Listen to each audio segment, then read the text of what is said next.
మనకు దేవుడు తెలియనప్పుడు తెలియక చాలా పొరపాట్లు చేశాం. తెలియక చేసిన ప్రతి పొరపాటును దేవుడు క్షమిస్తాడు, సహిస్తాడు, అంగీకరిస్తాడు.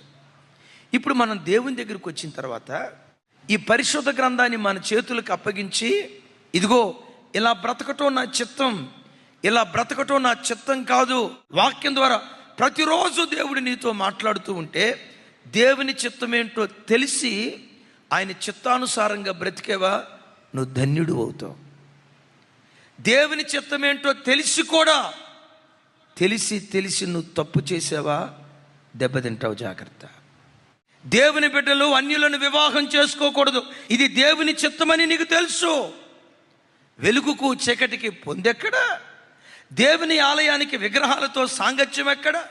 యేసుక్రీస్తు రక్తముతో కడగబడిన నీవు నిజదేవుని ఆరాధించని ప్రజలను వివాహం చేసుకోకూడదని ప్రతి ఆదివారం దేవుని వాక్యం విని దేవుడెవరో తెలియని అన్యుని వివాహం చేసుకుంటే దేవుని చిత్తానికి వ్యతిరేకంగా నిలవబడిన మూర్ఖురాలివి నువ్వు కాదా?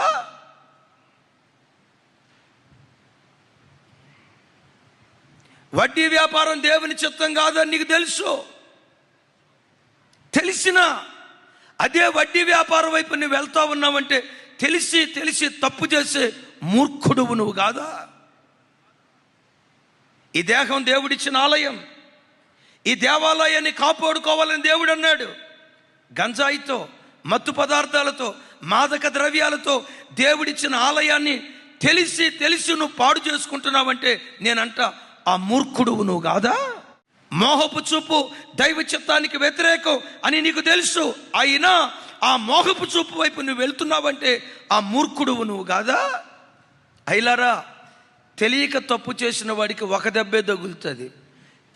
తెలిసి తప్పు చేసేవాడి జీవితంలో దెబ్బ మీద దెబ్బ, ఆపద మీద ఆపద కలుగుతుందని దేవుని వాక్యం ఘంటాపదంగా చెప్తుంది. మాట్లాడకూడదు, ఇలా మాట్లాడటం దేవుని చిత్తం కాదని దేవుని చిత్తం నీకు తెలిసిన తర్వాత ఆయన చిత్తానికి నువ్వు అప్పగించుకో. నా దేవుని వాక్యం లేవని రాయబడిందో తెలుసా? లోకము దాని ఆశలు గతించిపోతాయేమో కానీ దేవుని చిత్తమును జరిగించువాడు నిరంతరము నిలుస్తాడు.